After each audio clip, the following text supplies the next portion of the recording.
അപ്പോൾ ഇത് വ്രതം അടുത്ത ഡേ, അതായത് ഇന്ന് തൊട്ട് നമുക്ക് നോൺ വെജ് മീനൊക്കെ നോർമലായിട്ട് കഴിക്കും പോലെ കഴിക്കാം.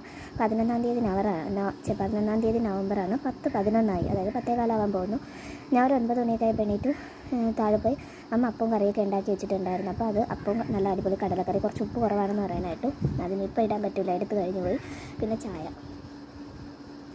അപ്പോൾ ചായയും അപ്പം കടലക്കറിയും കൂടി കഴിക്കാൻ പോകാൻ. എന്നിട്ട് ഇന്ന് ഫുൾ ഡേ എഡിറ്റ് ചെയ്യാം, അങ്ങനെ എന്തെങ്കിലും കാര്യങ്ങളൊക്കെ ചെയ്യാം. കാരണം ഇന്നലെ വാങ്ങിയ ചോറിൻ്റെ ബാക്കിയൊക്കെ ഇരിപ്പുണ്ടായിരുന്നു. പക്ഷേ എനിക്ക് വാള ഭയങ്കര ഇഷ്ടമാണ്.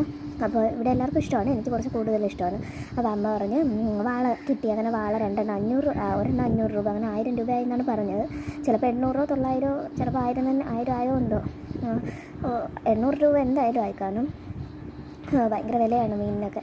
അപ്പോൾ എന്തായാലും ഭയങ്കര ഇഷ്ടമാണ്. അപ്പോൾ അത് വാങ്ങിയിട്ടുണ്ട്. അപ്പോൾ അതിന് ഞാൻ ഇന്ന് ഫുള്ള് വിചാരിച്ചത് എഡിറ്റ് ചെയ്യുക, അങ്ങനെയുള്ള കാര്യങ്ങളൊക്കെ ചെയ്യാമെന്നാണ്. പക്ഷേ മീൻ വാങ്ങിച്ച സ്ഥിതിക്ക് അമ്മയ്ക്ക് അത് ഒറ്റയ്ക്ക് വയ്ക്കാൻ ബുദ്ധിമുട്ടാണ്. അപ്പോൾ അതുകൊണ്ട് ഞാനും കൂടി സഹായിച്ചേ പറ്റുള്ളൂ. അപ്പോൾ എന്തായാലും മീൻ വയ്ക്കാൻ വേണ്ടി പോകണം. ടേസ്റ്റിൻ്റെ പരിപാടിയൊക്കെ അമ്മ കറക്റ്റായിട്ട് ചെയ്യും, ബാക്കി കൈ സഹായമൊക്കെ ചെയ്യണം. പിന്നെ മീൻ പൊരിക്കുന്നത് ഞാൻ നന്നായിട്ട് പൊരിക്കും, അപ്പോൾ അതെനിക്ക് ചെയ്യണം. പിന്നെ അങ്ങനെ കുറച്ച് ജോലിയുണ്ട്. അപ്പോൾ അങ്ങനത്തെ കുറച്ച് പരിപാടിയായിട്ട് ഇന്ന് ജോലി എന്തായാലും ഉച്ച വരെ കാണും. അത് കഴിഞ്ഞിട്ടായിരിക്കും എഡിറ്റിങ് കാര്യങ്ങളൊക്കെ പറ്റുള്ളൂ. പിന്നെ ഇന്ന് എന്തായാലും പഠിക്കാനും പറ്റില്ല, കാരണം കുറച്ചധികം ഇങ്ങനത്തെ പരിപാടികളുണ്ട്. അപ്പോൾ അതുകൊണ്ട് 1-2 ദിവസത്തിനകത്തേ പഠിത്തവും തുടങ്ങാൻ പറ്റുള്ളൂ. അപ്പോൾ എന്തായാലും കഴിക്കട്ടെ. നല്ല വിശക്കുന്നുണ്ട്, നല്ല കൊതിയും വരുന്നുണ്ട്. എൻ്റെ ഭയങ്കര ഫേവറേറ്റാണ് അപ്പം മുട്ടക്കറി, അപ്പവും കടലക്കറി, അങ്ങനെയൊക്കെ. കുറച്ച് മോട്ടിവേഷൻ വീഡിയോസ് ചെയ്യണമെന്നാണ് ഇരിക്കുന്നത്. സമയമുണ്ടെങ്കിൽ ഞാൻ അതും ചെയ്യും. സമയമല്ല, സാഹചര്യം ഉണ്ട്, ഈ സമയം കാണും. അപ്പോൾ എന്തായാലും കഴിക്കട്ടെ. അങ്ങനെ പോകുന്നു. എന്താ ഒന്നുമില്ല. ഇവിടെ മഴ വരാൻ പോകുന്നുണ്ട് കേട്ടോ. തമിഴ്നാട്ടിലൊരു ന്യൂനമർദ്ദം ഡെവലപ്പ് ചെയ്ത്, അതിൻ്റെ ഫലമായിട്ടാണെന്ന് അറിയില്ല. തമിഴ്നാട്ടിലല്ല, ബേ ഓഫ് ബംഗാളിൽ. ഇവിടെ മഴ വരുന്നുണ്ട്.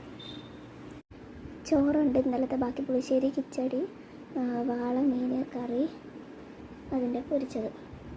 അപ്പോൾ ഇനി കുറച്ച് കറി ഇന്നലത്തെ ബാലൻസ് ഉണ്ട്. അത് ഫ്രിഡ്ജിൽ നിന്ന് എടുത്തത് ഇല്ല, അത് നാളെ ചൂടാക്കി എടുക്കാമെന്ന് വിചാരിച്ചു. ഇന്ന് അത് എടുക്കുന്നില്ല, ഒരിക്കൽ ചൂടാക്കി പിന്നെ ഫ്രിഡ്ജ് വയ്ക്കാൻ പാടില്ലല്ലോ, അതുകൊണ്ട് അങ്ങനെ വെച്ചേക്കുവാണ്. അപ്പോൾ ഇനി ഇപ്പോൾ സമയം ഒരു 4:50 ആയിട്ടുണ്ട്. ഇപ്പോഴാണ് കഴിക്കുന്നത്, കുറച്ച് ലേറ്റായിപ്പോയി. കുറച്ച് പായസം ഇന്നലത്തെ കുടിച്ചു, 1/2 ഗ്ലാസ്. പിന്നെ അത്രയേ ഉള്ളൂ. അപ്പോൾ ഇവിടെ നല്ല മഴ വരുന്നുണ്ട്. തമിഴ്നാട്ടിലൊക്കെ നല്ല മഴയല്ലേ ഇപ്പോൾ, ന്യൂനമർദ്ദത്തിൻ്റെ ഇത്. അപ്പോൾ അതുകൊണ്ടായിരിക്കും ഇവിടെ നല്ല മഴക്കോളുണ്ട്, ഇരുട്ടി വരണുണ്ട്. അപ്പോൾ എന്തായാലും ഞാൻ ചോറ് കഴിക്കട്ടെ, കുറേ എഡിറ്റ് ചെയ്യാനൊക്കെ ഉണ്ട്. പിന്നെ വീട് ഫുള്ള് ക്ലീൻ ചെയ്യാനുണ്ട്. വീട് ഫുൾ ക്ലീനാണ്. അയ്യോ, ക്ലീൻ ചെയ്യണം.